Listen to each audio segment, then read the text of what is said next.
Magandang hapon, class. Bago tayo dumako sa ating formal na talakayan, ano na ulit ang ating tinalakay nung nakaraang araw? Yes, Rene? Okay. Ito ay patungkol sa political dynasty. Ano na ulit ang political dynasty, class? Anyone? Okay, very good.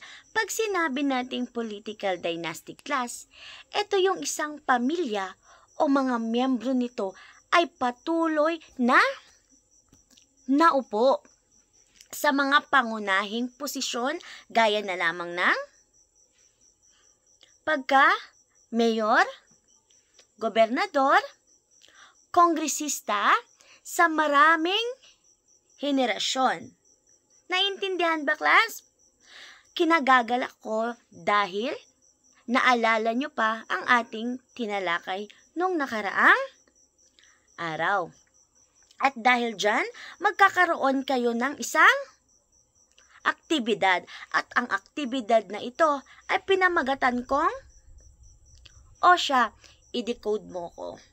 Bago ko sabihin kung paano laruin ang larong ito, gusto ko muna na makinig kayo nang sa ganon ay maintindihan nyo ang ating panuto. Naiintindihan ba, class? Okay, very good. Ang i-decode mo ko, class, ay magbibigay ako dito ng code para makabuo kayo ng salita. Naiintindihan ba? Okay, very good. Base sa ating aktibidad na ginawa, nagkaroon ba kayo ng idea patungkol sa ating tatalakayin ngayong araw? Okay, sunshine? Tama, ang tatalakayin natin ngayong araw ay patungkol sa graph at corruption. Ano na ulit ang graph at corruption, class? Ang graph at corruption, class, ito ay tinuturing na kabilang sa sanhi ng kahirapan sa ating bansa. Sinasabi din, class, na ang korupsyon ay nagaganap sa maraming bahagi at sangay ng lipunan. So, isa ito sa ating suliranin na dapat nating masolusyonan dahil ito ay nakakasira sa ating lipunan. Naiintindihan ba, class? So, bakit kaya sa tingin nyo is palaging pinagsasama ang graph at korupsyon bilang isang termino? Dahil ang graph at korupsyon, sila ay magkaugnay. Ang korupsyon ay mas malawak ang kahulugan. Ang graph naman ay nasa ilalim ng kategorya ng korupsyon, ang political corruption. In other words, ang korupsyon ay ang tawag sa lahat ng uri ng pandaraya ng ginagawa. Naiintindihan ba? Ngayon naman, tatalakayin natin ang mga uri o anyo ng korupsyon at unahin natin ang embezzlement o paglustay. Pakibasa, Sarah, ang embezzlement. Thank you, Sarah. Pag sinabi nating embezzlement o paglustay, class, ito ay isang krimen kung saan ang isang tao ay may pananagutan sa hawak na pera, ari-arian ng ibang tao. Ito din yung ginagamit nila sa iligal na paraan o sa sariling pakinabang. Class, ang mga madalas na lumalabag dito is yung isang tao ay may tiwala sa kanya, gaya na lamang ng kaibigan, pamilya, o mga politiko. Pero inaabuso nila yung tiwala na ibinigay sa kanila.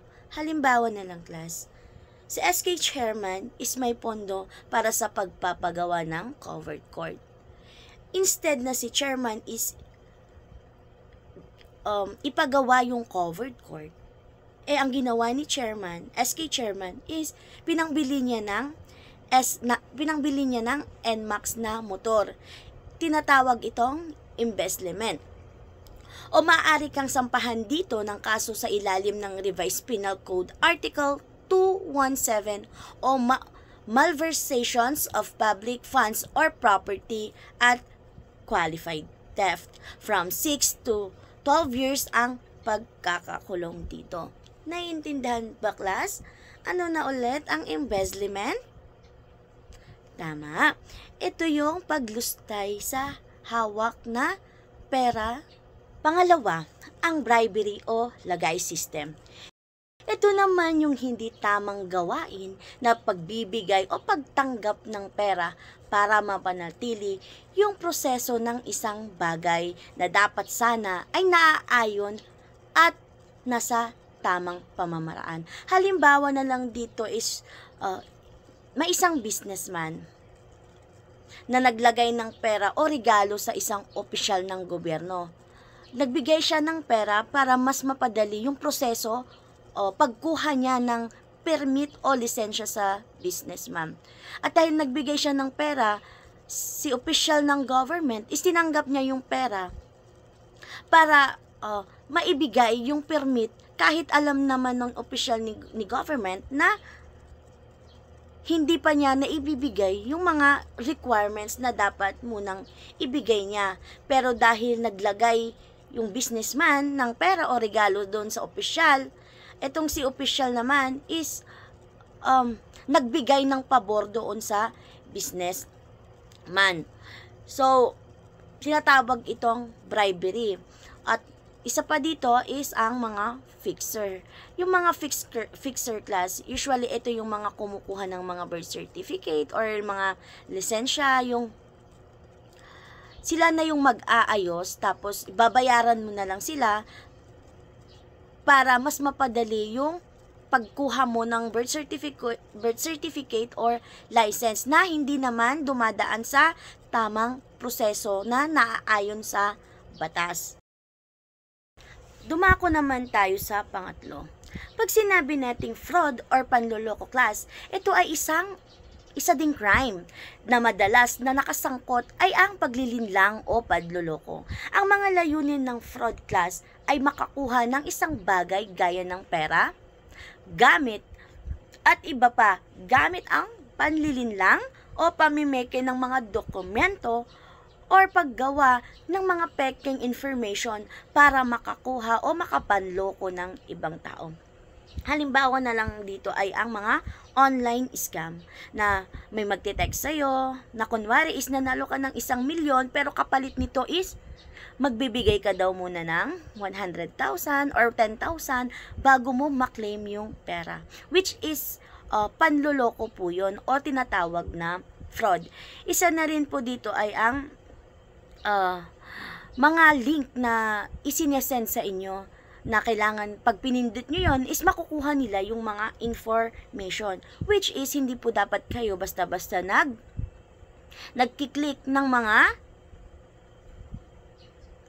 hindi dapat kayo nagkiklik muna ng mga link dahil pwede pong makuha dito ang mga information na hindi dapat nilang makuha. Magagamit kasi nila iyan na pwedeng gawin panluloko. Kaya dapat maging aware kayo. Dahil ang mahuhuli dito is may kaso na estapa o forgery. So, pwede kang makulong na 6 na taon to 12 years pag ikaw ay nahuling nanloloko o namimeke ng mga dokumento. Naiintindihan ba, class? Ano na ulit ang naunang tatlong mga uri ng korupsyon? Tama. Una ay ang embezzlement o paglustay. Pangalawa, bribery o lagay system. Pangatlo, ito ay ang fraud and pamimeke.